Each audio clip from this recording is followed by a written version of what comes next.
नमस्कार दोस्तों, चलिए आज से हम लोगों का शुरू हो रहा है हिंदी में सबसे पहले हम लोग लेखकों के नाम लेने याद करने के लिए शुरू कर रहे हैं। ठीक ना। सबसे पहले लेखक का नाम याद करेंगे, फिर हम लोग ऑब्जेक्टिव भी देखेंगे। हर एक चैप्टर का चैप्टर वाइज ऑब्जेक्टिव, जो कि बिहार बोर्ड 2026 के लिए बहुत ही महत्वपूर्ण ऑब्जेक्टिव होगा, उस ऑब्जेक्टिव को लेकर के आएंगे।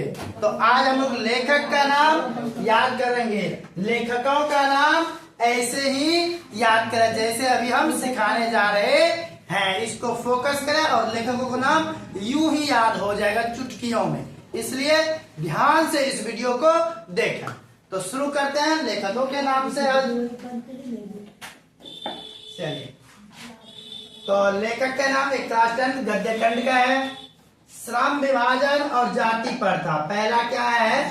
श्रम विभाजन और जाति प्रथा, भीमराव अंबेडकर। तो ध्यान दीजिए, भीम शब्द से याद रखिएगा।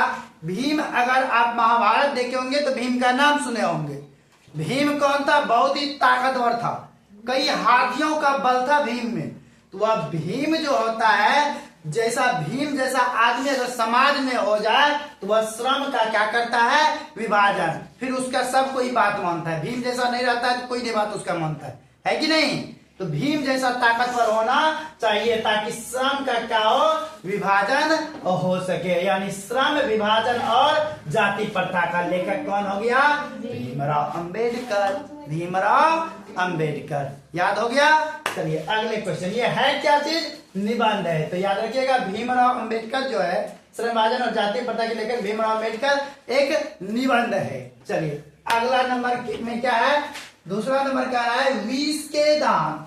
विष के दांत एक लड़का था, उसका नाम था क्या? नलीन। क्या नाम था? नलीन। वह नली में चला जाता था कचरा में। अब कचरा में क्या होता है? गंदगी में विष होता है। गंदगी में क्या होता है? विष होता है। अब वह जहां तक जाता था, कुत्ता के जैसा व्यवहार करता था, काट भी लेता था किसी लड़के से लड़ाई के दौरान। तो काट लेता था तो उसके दांत में विष रहता था। तो विष के दांत, तो नलीन विलोचन शर्मा जी। नलीन विलोचन शर्मा। तो विष का दांत किसका था? नलीन का था। बिल्कुल विष के जैसा दांत था। कैसा दांत था रे? विष के जैसा दांत था। तो विष के दांत एक कहानी है, लेखक है नलीन विलोचन शर्मा। तीसरा पॉइंट जो है, भारत से हम क्या सीखे? जानते हैं भारत विश्व गुरु बनने जा रही है कि नहीं?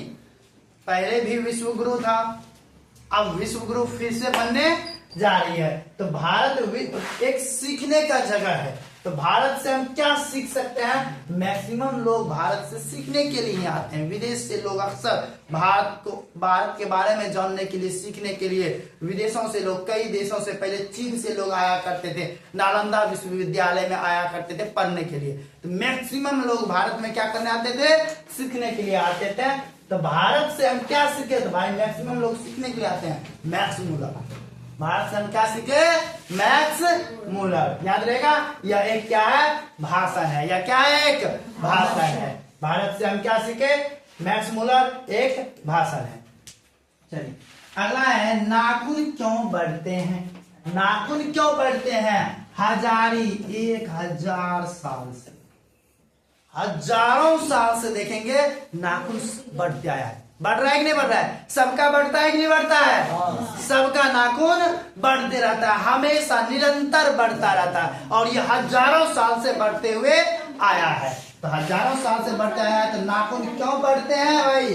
हजारों साल से बढ़ते आया है। हजारी प्रसाद द्विवेदी जी। हजारी प्रसाद द्विवेदी जी क्या है? ललित निबंध है। तो याद रखिएगा, नाखून क्यों बढ़ते हैं? ललित निबंध है। ये भी ऑब्जेक्टिव में पूछता है कि नहीं? इसका लेखक कौन हो गया? हजारों साल से नाखून जो बढ़ते आया, हजारी प्रसाद द्विवेदी जी। नागरी लिपि। नागरी लिपि अगला क्या है? नागरी लिपि। आप जानते हैं नगर, नगर के लिपि को याद रखिएगा लोग से। नागर के जो लोग होते हैं वह बहुत ज्यादा टैक्स देते हैं। क्या देते हैं? अरे कई गुना टैक्स देते हैं। गुना है, क्या लिखा हुआ है? गुना। फिर यहाँ क्या लिखा हुआ है? कर। कर का मतलब क्या होता है? टैक्स। तो जो नगर के लोग होते हैं कई गुना टैक्स अदा करते हैं गांव के लोगों की तुलना में। गांव के लोग उतना टैक्स नहीं देते हैं। गरीब फैमिली से होते हैं, नॉर्मल फैमिली से होते हैं, टैक्स लेते हैं। लेकिन नगर के लोग क्या करते हैं? टैक्स देते हैं और कई गुना टैक्स देते हैं। तो नागरी लिपि का कौन हो गया लेखक? गुणाकर मूल्य। नागरी लिपि का लेखक कौन हो गया? गुणाकर मूल्य। है क्या? निबंध है। ऑब्जेक्टिव में ये भी पूछेगा नागरी लिपि क्या है? एक निबंध है। बोलिए यहाँ तक किसी को कोई दिक्कत? एक क्वेश्चन और इसमें है बहादुर। क्या है? बहादुर। बहादुर आदमी जानते हैं क्या होता है? जो बहादुर होता है ना उसका नाम अमर हो जाता है। क्या हो जाता है रे? अमर हो जाता है। बहादुर लोगों का नाम क्या हो जाता है? अमर हो जाता है कि नहीं हो जाता है? महात्मा गांधी को देख लो, पैसा पे नाम लिखा हुआ है कि नहीं? फोटो उसका लगा हुआ है कि नहीं? सब कोई नाम उसका याद रखता है। अमर हो गया उनका नाम, क्योंकि लोग क्या थे? वो बहादुर थे। क्या थे वे? बहादुर थे। तो उनका नाम अमर हो गया। क्या हो गया? अमर हो गया। तो अमर का क्या हो गया? अमर का। तो बहादुर क्या हो गए रे? बहादुर का लेखक अमरकांत। बहादुर का लेखक अमरकांत। एक क्या है? एक कहानी है। बहादुर का लेखक अमरकांत है क्या चीज? कहानियां, ठीक ना? तो चलिए 6 को याद हो गया। और अगले 6 और बचा हुआ है, उनको भी देख लेते हैं।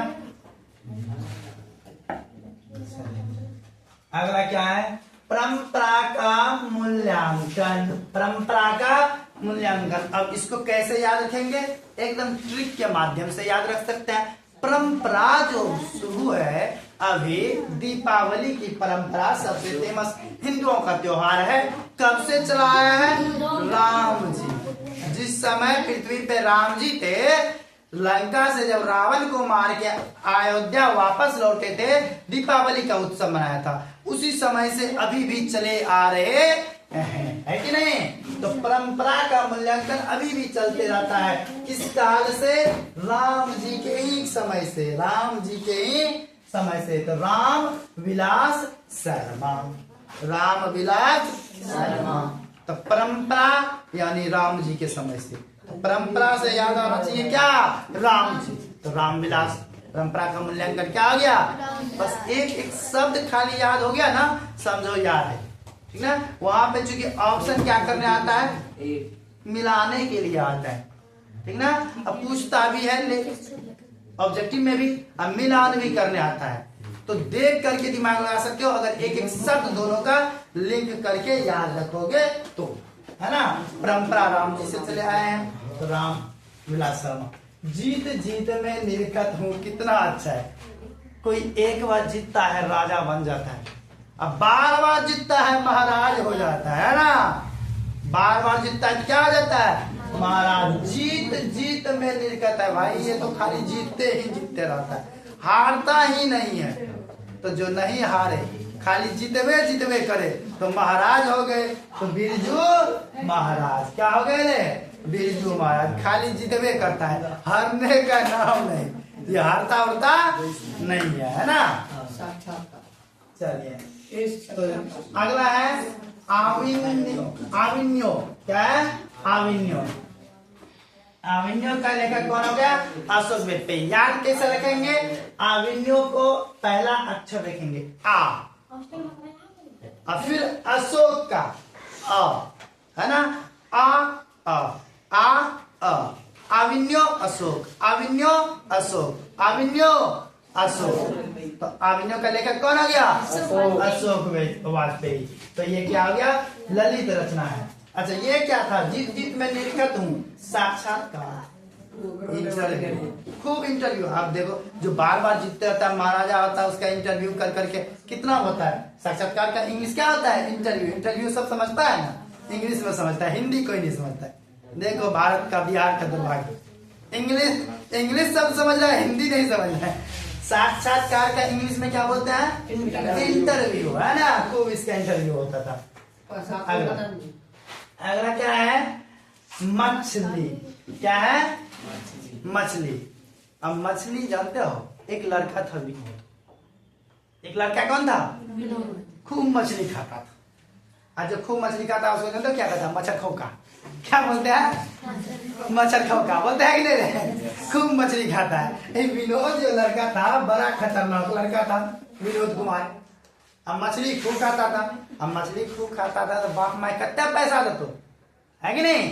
तो पैसा का व्यवस्था करना पड़ता था उसको, बहुत दिमाग लगाना पड़ता था।